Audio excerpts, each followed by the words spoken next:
Quand on dit yoga, on pense calme, sérénité, introspection. Et puis, si on dit compétition sportive, là, on imagine plutôt l'intensité, les juges, les scores. A priori, ce sont deux mondes que tout oppose, n'est-ce pas?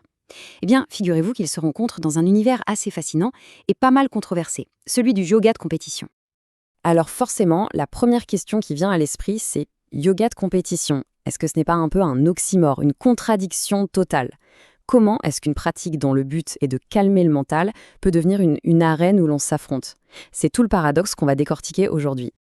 Allez, on plonge directement dans le vif du sujet. D'un côté, on a cette tradition millénaire, hyper centrée sur l'introspection, et de l'autre, l'arène sportive, complètement tournée vers la performance extérieure. C'est un vrai choc des cultures. Et voilà, on est vraiment au cœur du débat. D'un côté, le yoga, c'est ce cheminement spirituel, ce voyage intérieur. Et de l'autre, on le voit comme un sport, une pure démonstration de prouesse physique. La grande question, c'est est-ce que ces deux visions sont vraiment compatibles? Pour les puristes, c'est simple. Le yoga, c'est un tout. La posture physique, ce qu'on appelle l'asana, ce n'est en fait qu'une toute petite partie du chemin, un des 8 membres du yoga. À côté de ça, il y a les principes éthiques, la méditation. Le but ultime, c'est le samadhi, une sorte d'état de plénitude où l'ego, il disparaît.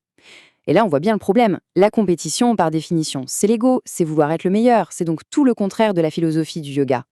D'ailleurs, cette citation de Julie Kleinman, qui est une figure importante de l'industrie, résume parfaitement ce scepticisme ambiant. Elle dit « Je ne comprends pas vraiment comment on pourrait concourir pour être la personne la plus heureuse et la plus équilibrée. » C'est vrai que dit comme ça, comment peut-on transformer une quête de paix intérieure en une course pour la médaille d'or? Ça paraît un peu absurde. Bon, à ce stade, on pourrait se dire que c'est encore une invention moderne, un truc d'occidentaux pour tout transformer en sport. Sauf que, et c'est là que l'histoire devient vraiment surprenante, c'est tout l'inverse. Le yoga de compétition, ça a des racines bien plus profondes qu'on l'imagine. J'adore cette citation d'un utilisateur de Reddit qui est super direct. Il dit « La compétition a plus d'histoire dans le yoga que l'encens et les cercles de tambour. » Bam! Ça remet pas mal de choses en perspective, non? Ça nous dit que notre image un peu peace and love du yoga est peut-être, en fait, plus récente que l'idée même de compétition. Et ce n'est pas juste une phrase choc, les faits sont là pour le prouver. En Inde, les compétitions d'asana, donc de posture, ça ne date pas d'hier. Ça fait des centaines d'années que ça existe, notamment pendant de grands festivals religieux comme les Kumbh Melas. Il y a même des fédérations officielles depuis 1974, bien avant que le yoga explose en Occident. Ok, donc maintenant qu'on a établi que ce n'est pas une invention moderne, on va se demander comment ça marche concrètement, une compétition de yoga aujourd'hui. C'est quoi les règles du jeu? Alors pour mettre de l'ordre dans tout ça, il y a une instance dirigeante, la Fédération internationale de yoga sportif, l'ISSF, fondée en 2003. C'est elle qui fixe les règles, qui organise les championnats du monde, bref, qui donne un cadre officiel et une légitimité à la discipline.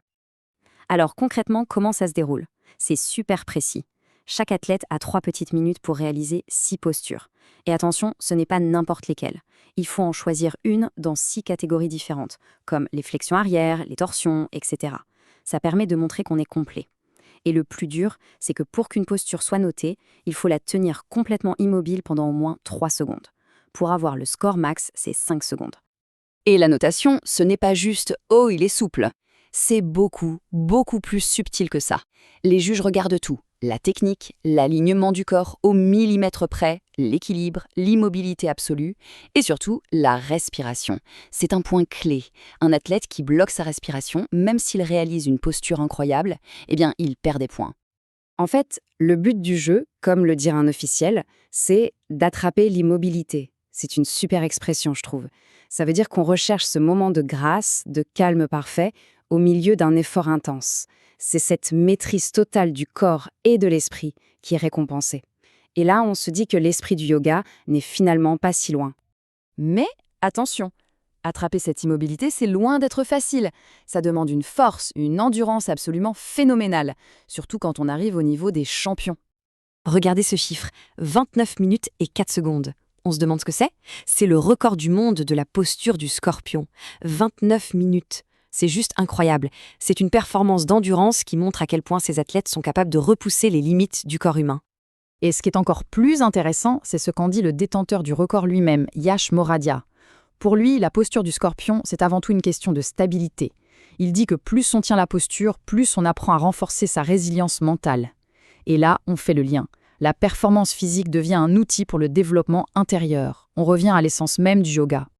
Forcément, avec une discipline aussi exigeante et une organisation de plus en plus pro, le yoga sportif a maintenant des ambitions très élevées. Et la progression est fulgurante. Pour donner une idée, en 2009, il y avait à peine 15 pays dans les championnats internationaux. Aujourd'hui, le yogasana est un sport officiel en Inde. Prochaine étape, sport de démonstration aux Jeux asiatiques en 2026. Et le but ultime, bien sûr, ce sont les Jeux olympiques. Pour ça, il faut que la discipline soit pratiquée dans 75 pays. Le rêve est lancé. Alors, revenons à notre question de départ. Cette oxymore, cette contradiction, comment la résoudre? Eh bien, la réponse, c'est peut-être que ces deux mondes, le spirituel et le sportif, ne sont pas obligés de s'exclure l'un l'autre. C'est ce que résume très bien une journaliste, Chavi Libert. Elle écrit qu'une approche de tournoi et une approche transcendante peuvent tout à fait coexister. En fait, l'histoire du yoga nous le montre. Il n'y a pas une seule façon de faire. Une même pratique peut être vue comme une compétition et comme un chemin spirituel.